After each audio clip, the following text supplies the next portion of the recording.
Hey, it's Tiffany here with the Slightly Anxious podcast. Today we have Stephen Baseda, the owner and director of Rain Basketball. Thanks for having me. My name is Stephen Baseda. I am the president and founder of Rain Basketball. We have two chapters in California, Orange County Rain and IE Rain, so in the Inland Empire. Then we have our Las Vegas Rain chapter and our Denver chapter. I think that, team sports teaches so many important lessons and sets you up for success in life. And if you look at stats, statistically, kids that play a high school varsity sport are 90% more likely to be hired by companies than someone who didn't play sports because you learn so many great and amazing skills. My hope is that people will continue to put their kids in sports for those lessons. You learn how to work with a team, with other people that are different than you. For us, yes, we want to bring in, and we have kids, as far as like teams are concerned, usually starting around 8 or 9 years old. We go through high school. I would say on the youth side, the goal is to help kids just become better kids, right? Be good kids in school, be good kids at home. My saying for the whole organization is your priority should be faith, family, school, basketball. After that, I say it's, broken down on your individual, whatever your needs are. But as we move that ball forward, focusing on their development within our sport and then, helping them get to high school, right? That's kind of the first goal for everybody is make your high school team. Right. Once you make your high school team, then the next goal is, do you want to play in college? If you want to play in college, then that's a whole nother level of preparation that you have to really dive into. And nobody seems to take it seriously. Like social media has done an extreme injustice in the amount of misinformation for sure, or making it look like everybody goes. Because I can go on, Instagram and see 40 kids that committed. Well, sure, there's roughly, just for basketball, between JUCO to the D1 level, there's around 35,000 roster spots. Right. Well, so what would you say is a common misconception going into that recruiting process when they decide they do want to take those steps? That they think it's easy. Everybody thinks, oh, well, I'm just going to, people are just going to hear about me. And one of the things that's really frustrating for me is you have NBA guys who are older now, probably older than me, who are saying, oh, well, if you're that good, they're just going to find you. Well, no, they're not.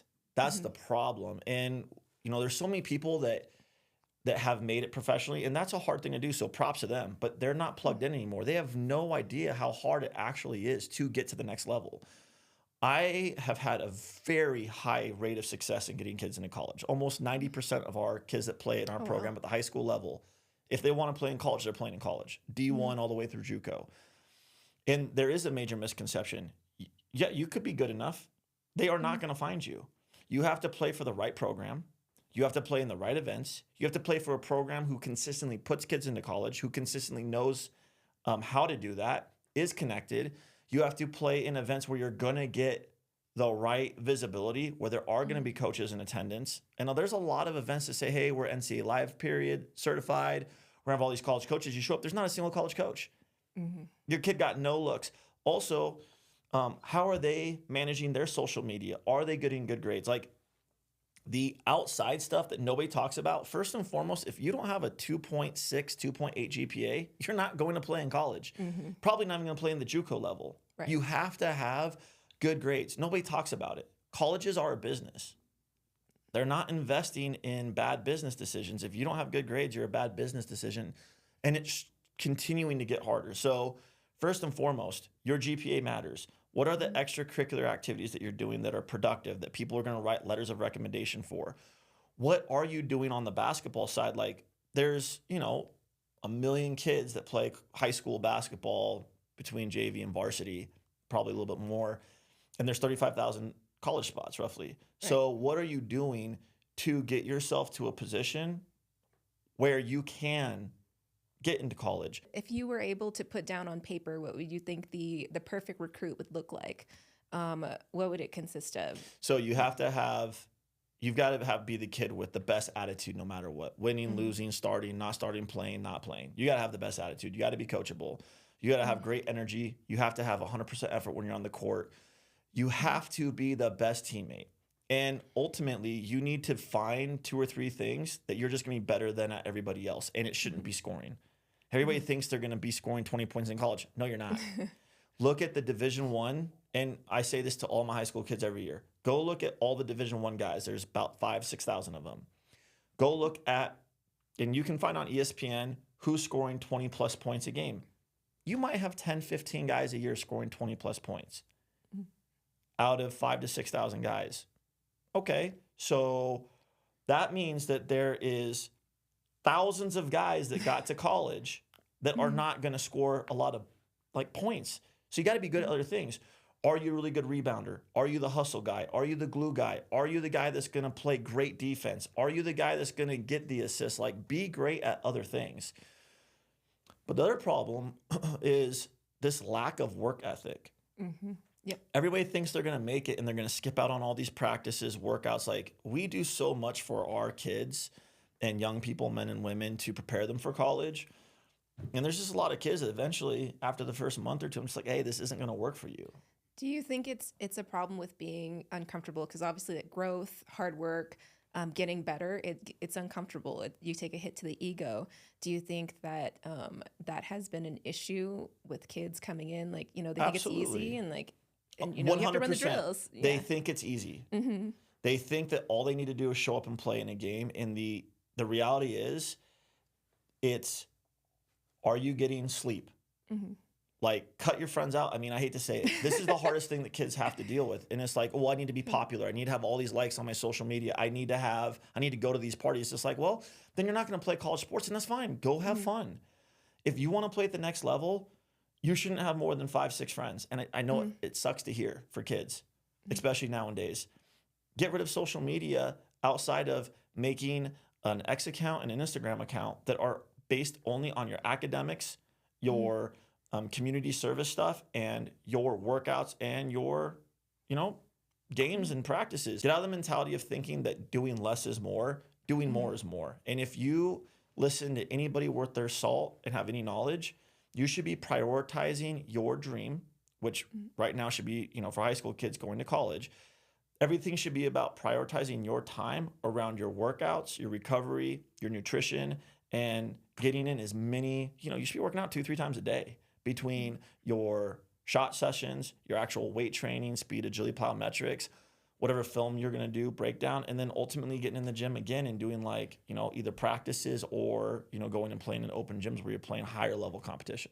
As we're bringing in the next generation of players and everything, like a new aspect that you've pointed out is the social media side. Because we all know, we need to work out, we need to eat right, we need to sleep.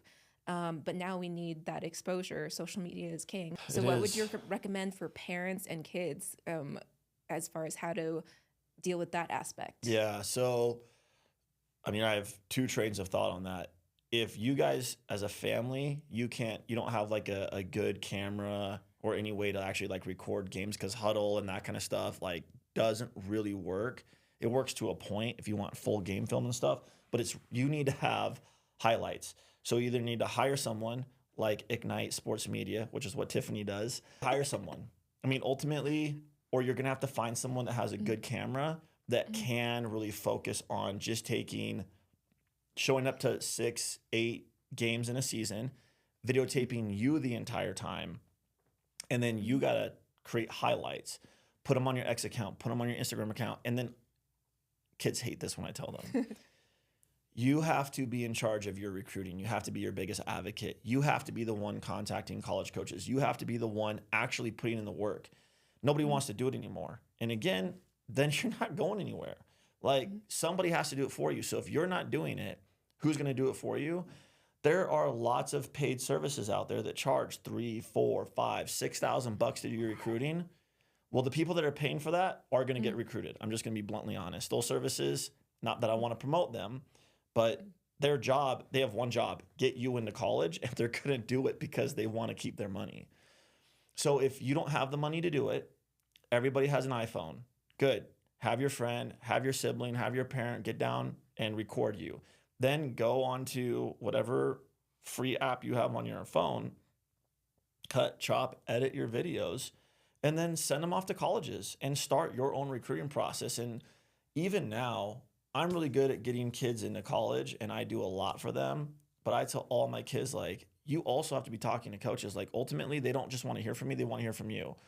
I had 3 kids this year that all had a phenomenal amount of coaches that were interested in them, wanted to talk to them. I spoke to the coaches, and one decided to go prep, which I think is a horrible decision. If you have a college roster spot, you take that college roster spot. Going prep makes no sense. One of the kids decided for some reason that the college coaches would eventually just, I don't know, figure it out and would just maybe give him a full ride or something, but like he didn't respond to anything. So all the coaches just moved on to the next guy. Kids think, I mean, that's my problem, is like the egos that some of these kids have. Like you have no, like you're getting coaches that are interested in you and you don't respond. That makes literally no sense. It makes no sense. If a coach reaches out to you, you immediately respond. The second you see that email, that text, that call, 100% of the time, I don't care if you want to go there or not. Have the ethics to and man, just like some like personal pride in yourself. Like respond to every single school. I don't care who they are. Respond. Build a positive reputation for yourself. And then last, the other kid, he got a couple offers, thought he was better than the offers that he was getting, which, you know, my instruction to every one of my kids is you respond to every coach no matter what.